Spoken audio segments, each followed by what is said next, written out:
The Ahmaud Arbery case isn't a case of black versus white, it's a case of wrong versus right. And the court of public opinion should never supersede a court of law. Let's get into it.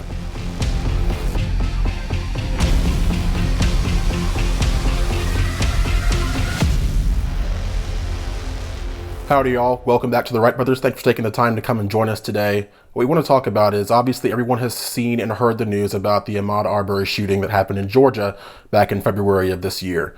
Now, if you're new to the channel, you know that we don't typically give our takes on situations at the initial onset. Part of it just because I am the sole editor and producer and it takes some time to get video content out to y'all.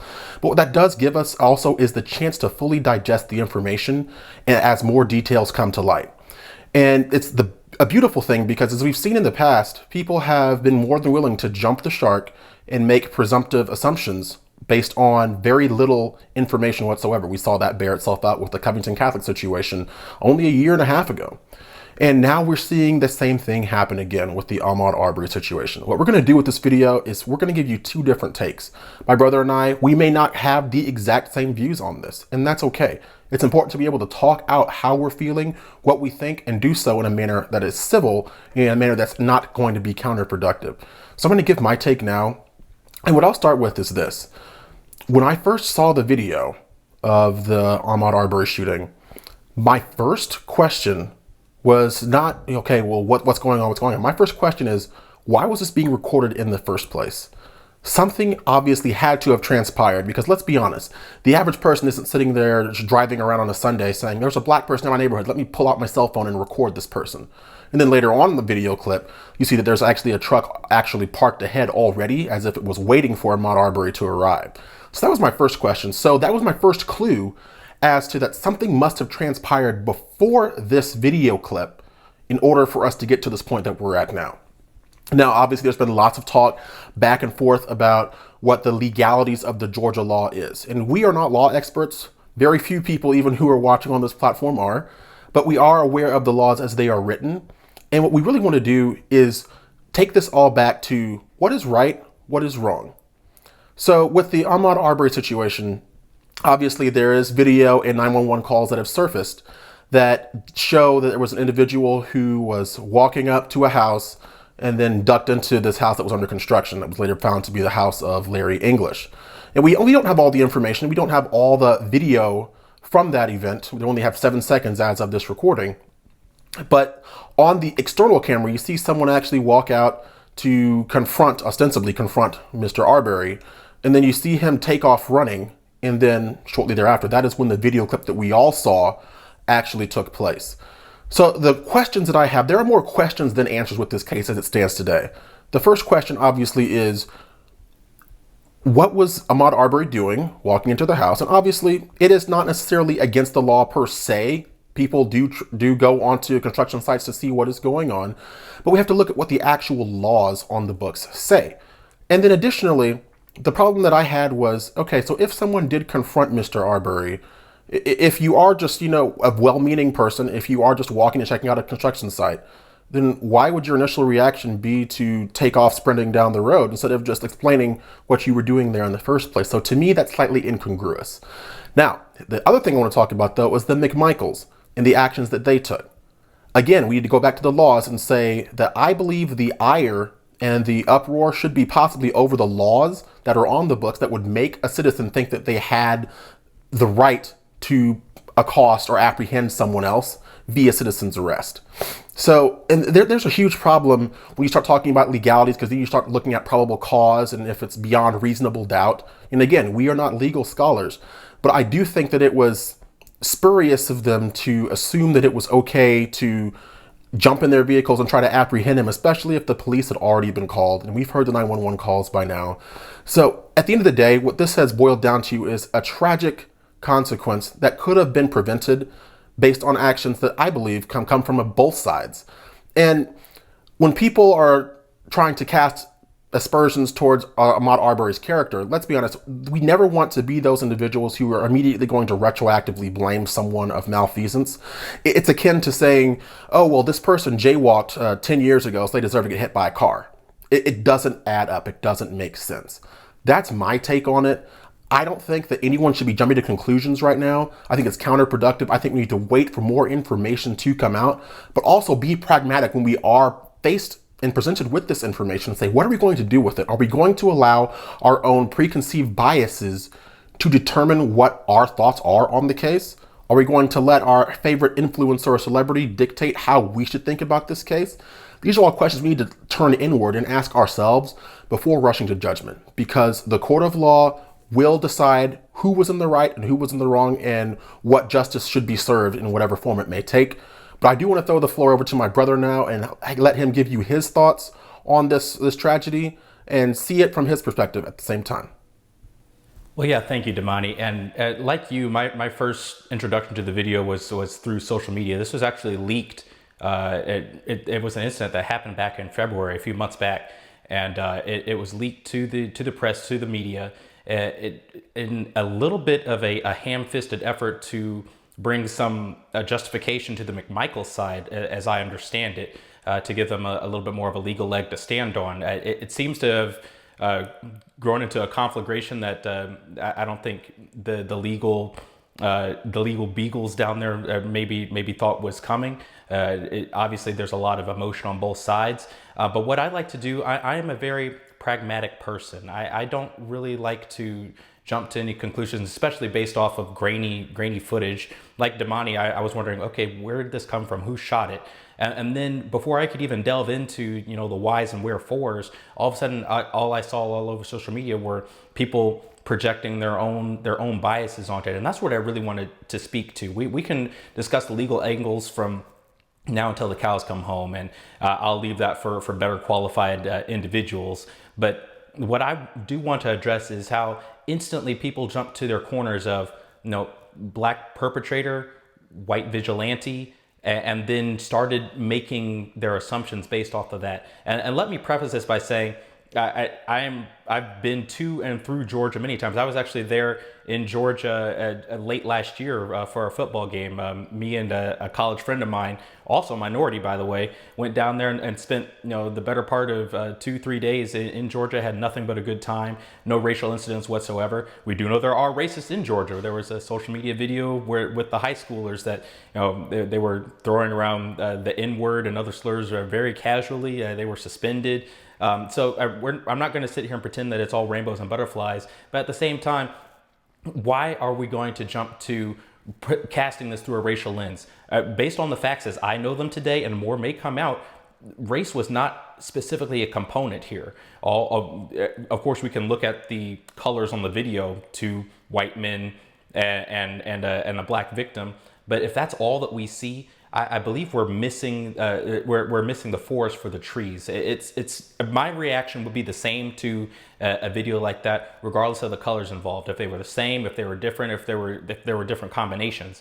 If your reaction would be the same, then I think it's best to proceed along that plane instead of trying to put your own lens on it. We saw celebrities like, say, LeBron James make bold claims that this is what happens to black men in America. You leave your home and you're hunted. That's simply not true. That's fear mongering at its worst. I've seen articles published by New York Times Opinion talking about how running that is a white exclusive space, and that's something that's always been hostile to blacks and to minorities. And Damani and I are sons of a father who is an avid runner and has been for a long time. So there's been a lot of takes on both sides of the aisle that I simply find too much to stomach. And it seems to be working at cross purposes with, what are the facts of this case? Why did this happen? Is this a reasonable reaction to seeing someone trespass or just check out a job site? I live in a neighborhood with a lot of construction here in San Antonio. I've never gone on a job site myself. That's just not my thing. But I've seen people of all ages, all races, go onto these job sites and check out floor plans, what have you. And no one seems fit to, chase them from the job site. I've never seen anyone run from a job site either.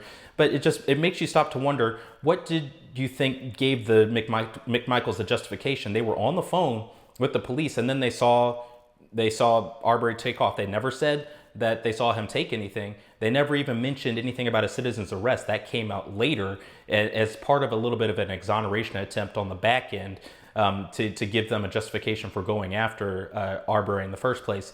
But what I really want to drive home, besides avoiding our preconceived notions and our narratives that we may have built up about race or about political standing when it comes to this, is we on the right, we're also very ardent defenders of the Second Amendment.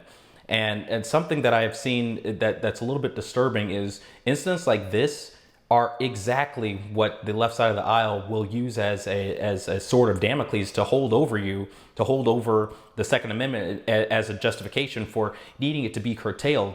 And as people who tend to, back the blue and support law enforcement, those who deserve to be supported, of course, that really works at cross purposes with everything that we stand for. They are there for a reason. Unless you are in immediate danger of life or limb, or see a felony being committed in your presence, there's really no need to, chase down someone in the street and enact your own vigilante justice. And the final point to that point, I've seen people blame Arbery for his own shooting because he lunged at the nearest gunman. And I have to say that is the most egregious take of all. Think of it this way: whether you believe Arbery was innocent, a petty thief, or the worst crime lord in existence, if civilians roll up on you in the middle of the street, guns drawn, they're armed, multiple, and you know that they have already thwarted your means of escape, you've put someone in a fight or flight situation.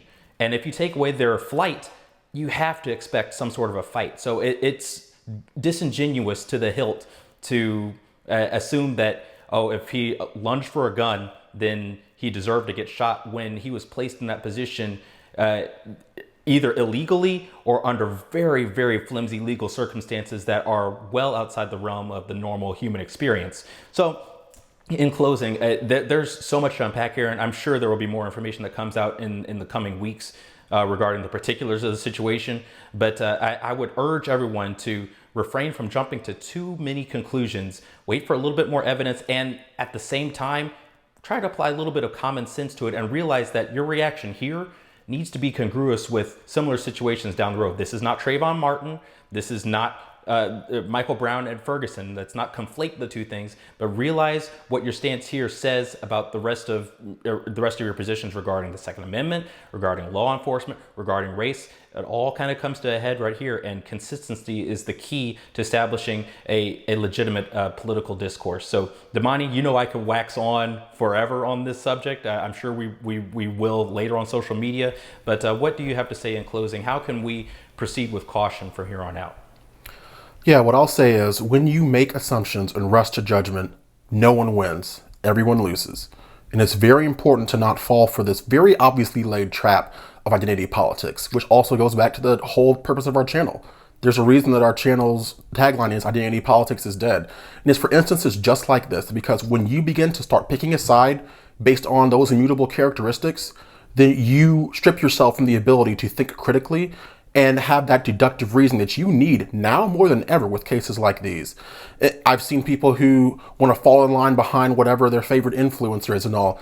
America was founded on individualism. It doesn't matter what your favorite celebrity thinks about this. It doesn't matter what your favorite influencer thinks about this. What matters is what you think about this. Have you done your due diligence? Have you analyzed the facts before making your preemptive judgment? That is the most important way to digest this and to really indicate how much of a pragmatic person you are. And if you're going to rush to judgment, then you're not going to be able to fully appreciate and understand the facts as they've happened, and even accept more facts if they do come to light.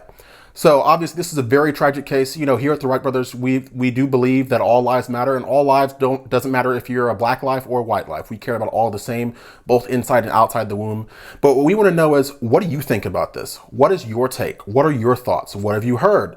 Well, this is a two-way street. We work very hard to bring you thought-provoking dialogue about the topics that matter, and in a way that is not as sensational or combative as some other players on this platform have felt the need to so engage. So we want to hear from you. We also want you to go on over and check out our Facebook page, The Wright Brothers IPID, where we do share more timely takes on our news as they happen, but also from a standpoint of factual research. And then we also do want to thank those of you who've taken it upon yourself to support us financially through Patreon. We couldn't do this without you. We thank you for everything you've been able to do for us, helping us upgrade and bring you a production that we believe is worth watching. So if you like this video, please smash that like button.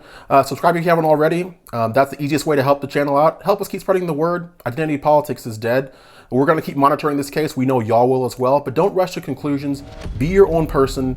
Analyze the facts as they stand, and then always be ready to accept more facts when they do come out. But that's all I have to say for this episode, and we will see you in the next one. The first revolution is when you change your mind about how you look at things and see that there might be another way to look at it that you have not been shown. The revolution will not be televised, and be no rerun, brothers and sisters. The revolution will be live.